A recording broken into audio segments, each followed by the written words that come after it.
Bismillahirrahmanirrahim. Assalamualaikum warahmatullahi wabarakatuh. Perkenalkan, saya admin dari Bidan Desa.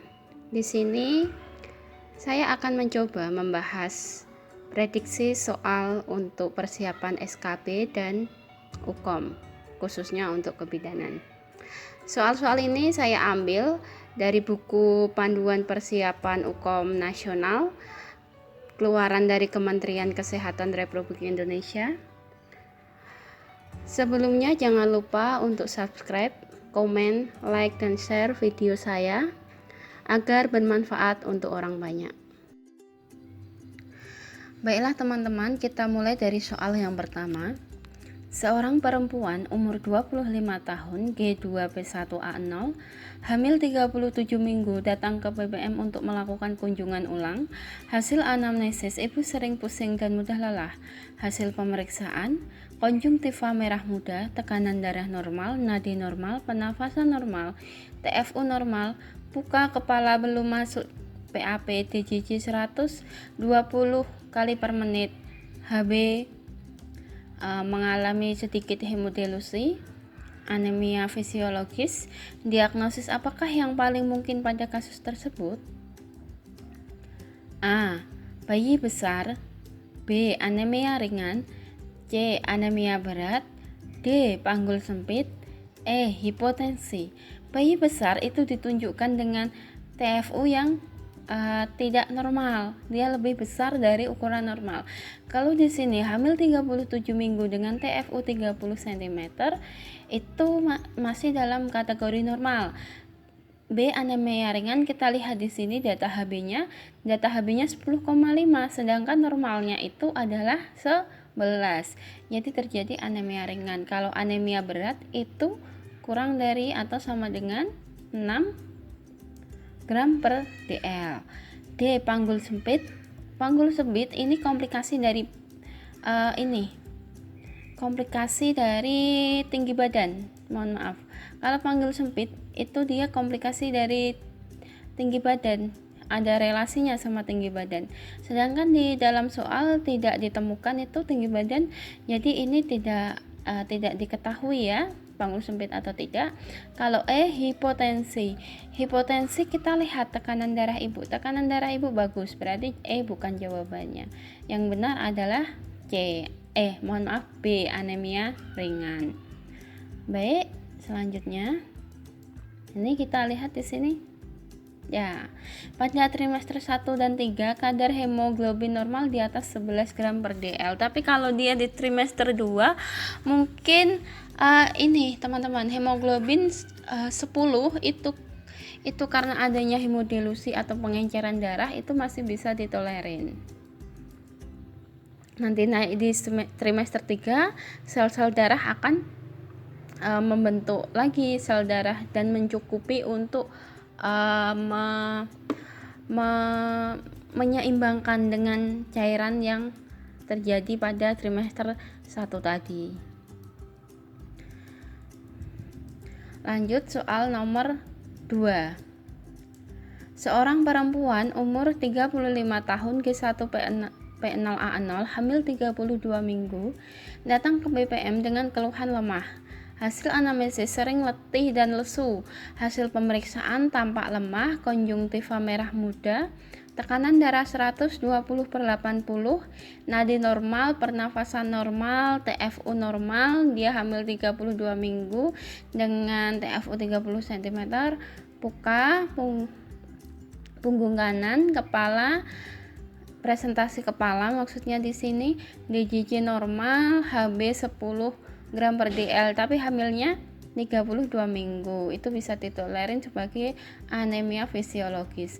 Bidan memberikan tablet Fe plus asam folat. Kapankah waktu yang tepat untuk mengevaluasi keefektifan asuhan pada kasus tersebut?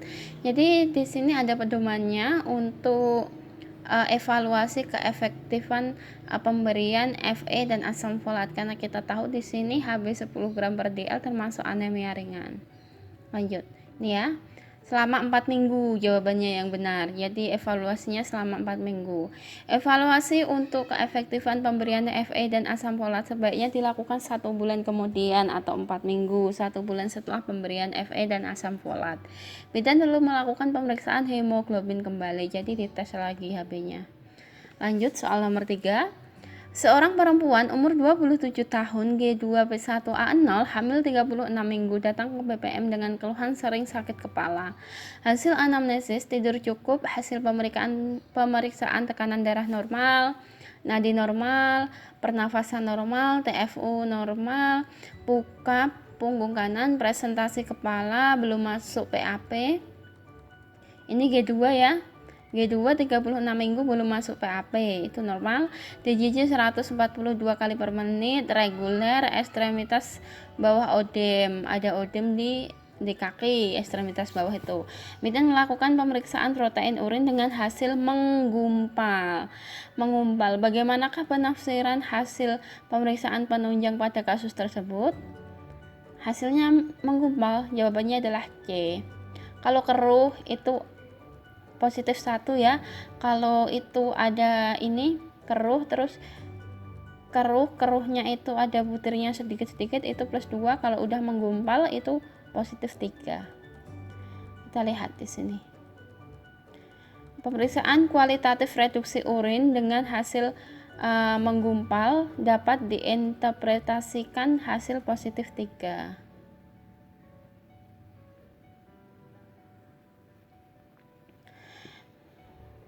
Seorang perempuan umur 25 tahun G2P1A0 hamil 24 minggu datang ke BPM untuk kunjungan kehamilan. Hasil anamnesis gerakan janin aktif dirasakan, hasil pemeriksaan tekanan darah 120/80, nadi normal, pernafasan normal, suhu tubuh normal, DJJ normal, bala teman positif. Berapakah TFU yang sesuai dengan kasus tersebut? A. Setinggi pusat, B. 3 jari di atas pusat, C. 3 jari di bawah pusat, D. 3 jari di atas simfisis, E. Pertengahan pusat dan simfisis. Kita lihat di sini penjelasannya, jawabannya adalah A. 24 minggu itu setinggi pusat. Kalau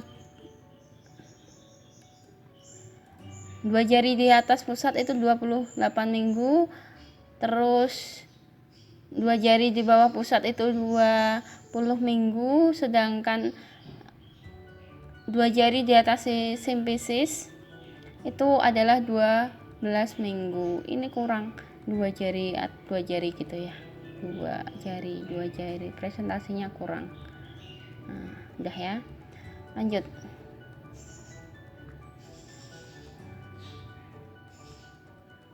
Nomor 5, seorang perempuan umur 26 tahun G1P0A0 hamil 30 minggu datang ke BPM dengan keluhan tungkai bengkak sejak 2 hari yang lalu. Hasil anamnesis tidak ada keluhan pusing, hasil pemeriksaan tekanan darah normal, nadi normal, pernafasan normal, suhu tubuh normal, TFU sesuai dengan usia kehamilan 30 minggu, DJJ normal, protein urin positif 1. Rencana asuhan apakah yang diberikan pada kasus tersebut?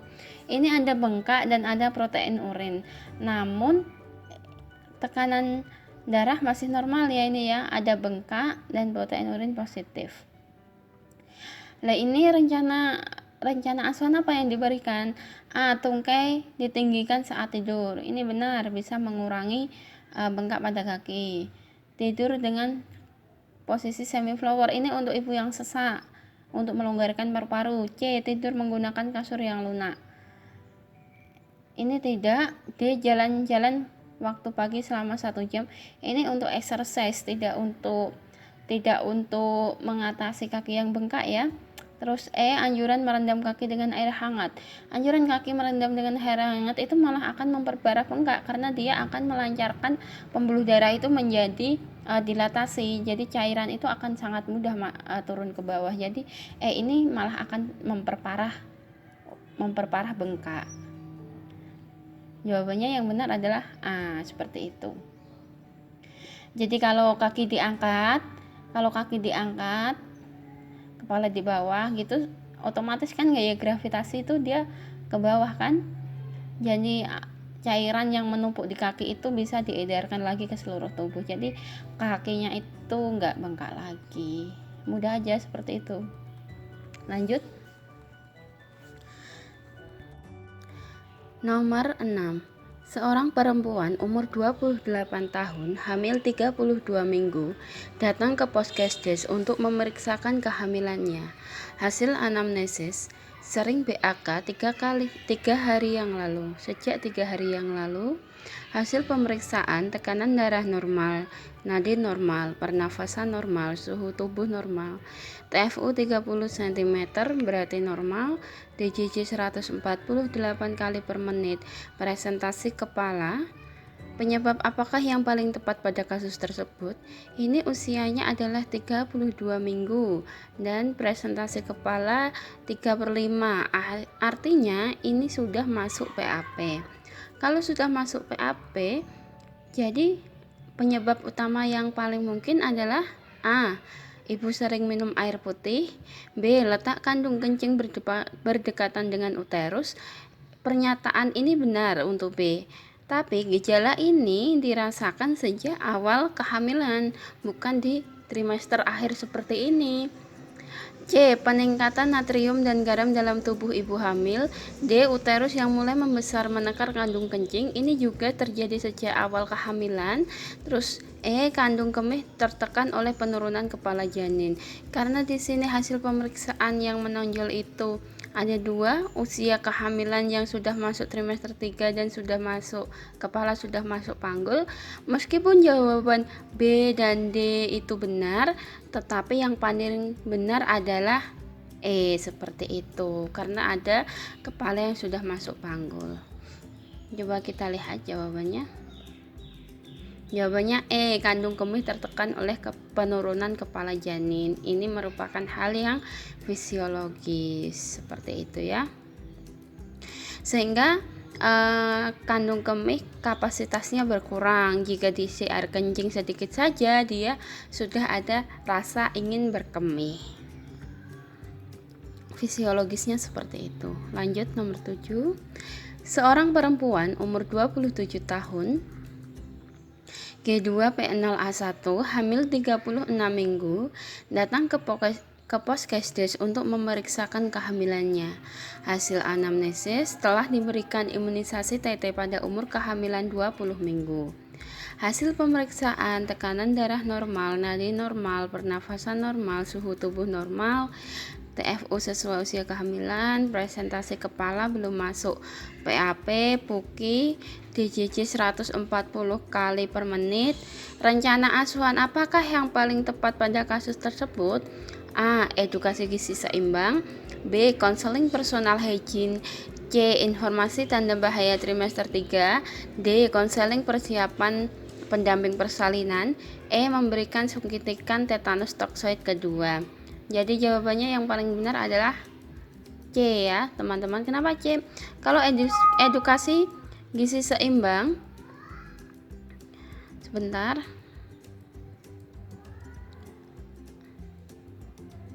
Nah, kita lanjut lagi. Kalau edukasi gizi seimbang itu sudah sejak awal seharusnya, tidak lagi di trimester 3. Kalau B konseling personal hygiene itu juga sejak awal. Informasi tanda bahaya trimester 3 adalah yang paling tepat karena dia ini sedang memasuki trimester 3. Jadi untuk antisipasi jika ada sesuatu hal yang buruk terjadi. E. Konseling persiapan pendamping persalinan ini terlalu dini untuk diberikan. Jadi bisa diberikan untuk kunjungan kedua 2 minggu lagi. Di trimester 3 ini 2 minggu lagi kita persiapan persalinan, seperti itu. Memberikan suntikan tetanus toksoid kedua. Jadi ini juga belum waktunya memberikan. Kalau jadwalnya selama hamil ini dia ini sudah komplit imunisasinya, jadi yang E ini sudah tidak kurang tepat ya. Jawaban yang paling tepat adalah E, informasi tanda bahaya. Tadi apa sih? Oh, ini C ya, seharusnya optionnya yang salah. Jawabannya benar. Informasi tanda bahaya trimester 3. Lanjut. Nomor 8. Seorang perempuan umur 23 tahun G1P0A0 hamil 35 minggu datang ke BPN untuk memeriksakan kehamilannya. Hasil anamnesis cemas menunggu persalinannya. Hasil pemeriksaan tekanan darah normal, nadi normal, suhu tubuh normal, pernafasan normal, TFU juga normal.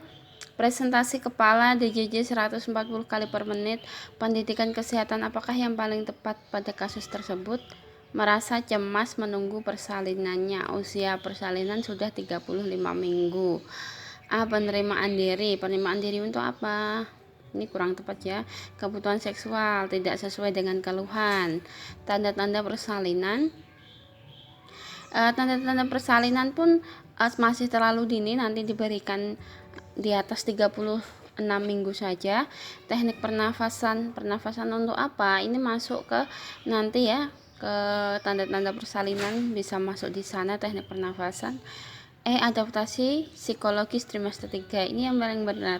Karena apa? Ternyata rasa cemas itu wajar dialami ibu di trimester 3 karena terjadi perubahan hormon di mana ibu itu merasa lebih sensitif terhadap ini kehamilannya, ada perasaan nanti anakku lahir gimana, terus nanti cacat apa enggak, nanti persalinanku normal enggak. Itu pertanyaan-pertanyaan seperti itu wajar dialami oleh ibu trimester 3. Jadi kita sampaikan saja, ibu asal ibu periksa teratur, ibu manut dengan anjuran kita petugas kesehatan, ibu rajin minum vitamin, ibu memeriksakan kehamilan dengan teratur, seperti itu insya Allah akan sedikit mengurangi rasa cemas ibu.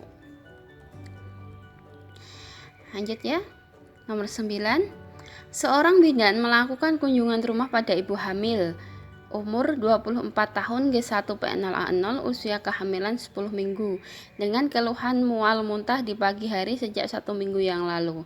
Hasil pemeriksaan tekanan darah normal, nadi normal, suhu tubuh normal, pernafasan normal, TFU belum teraba, HCG tes itu dia positif. Anjuran apakah yang paling tepat pada kasus tersebut? Jadi hamil 10 minggu. Mual muntah di pagi hari sejak 1 minggu yang lalu. Makan sedikit dengan porsi kecil. B. Menghindari makanan yang terasa pedas. C. Menganjurkan makanan tinggi karbohidrat. D. Mengkonsumsi buah yang mengandung vitamin C. Meningkatkan frekuensi makanan berlemak. Jadi jawabannya apa? Yang paling tepat. Kalau yang ini jelas salah ya, karena lemak itu bisa meningkatkan rasa mual muntah. Coba kita lihat di sini jawabannya apa. Jawabannya adalah makan sering porsi kecil seperti itu. Jadi nggak ada pantangan makan, asalkan ibu suka. Tapi kita lihat-lihat juga sih yang dimakan ibu itu apa. Yang pasti harus gizi seimbang. Diusahakan tetap makan terus, karena ini juga penting kan di usia kehamilan 10 minggu trimester 1 itu kan golden pertumbuhan untuk saraf-sarafnya itu yang paling penting di sini ya. Jadi jawaban yang paling benar adalah A, makan sering dengan porsi kecil agar ibu tidak kehilangan energi. Lanjut ya. Nomor 10. Seorang bidan desa bertugas melakukan pencatatan dan pelaporan melalui PWS KIA. Dalam pencatatan tersebut diketahui cakupan K1 bulan ini adalah 85% dan cakupan K1 bulan lalu adalah 75%. Jadi naik ya cakupannya. Target K1 di wilayah tersebut adalah 60%, sudah di atas target. Targetnya di sini cakupannya juga naik. Ini bulan pertama, ini bulan kedua. Jadi ini apa? Baik ini jawabannya. Karena sudah di atas target dan bulan ini meningkat. Kita lihat penjelasannya lebih lengkap. Baik, analisis grafik PWS KIA terhadap beberapa jenis status baik. Angkanya melebihi di atas target. Kalau status kurang, cakupan melebihi target namun lebih rendah dari cakupan bulan lalu. Jadi di atas target tapi lebih rendah. Kalau cukup, dia itu masih di bawah target tapi meningkat dari bulan yang lalu. Kalau status jelek, udah di bawah target, cakupannya menurun dari bulan yang lalu, seperti itu. Jadi ada 4 ya. Baik, kurang, cukup, dan jelek. Seperti itu. Alhamdulillah kita sudah selesai membahas 10 soal prediksi SKB dan UKOM. Terima kasih telah menyaksikan video saya. Jangan lupa ya untuk subscribe, like, komen, dan share video saya agar bermanfaat untuk orang banyak. Kalau ada salah kata atau hal yang perlu dibaiki, jangan senggan untuk komen di bawah. Terima kasih. Assalamualaikum warahmatullahi wabarakatuh.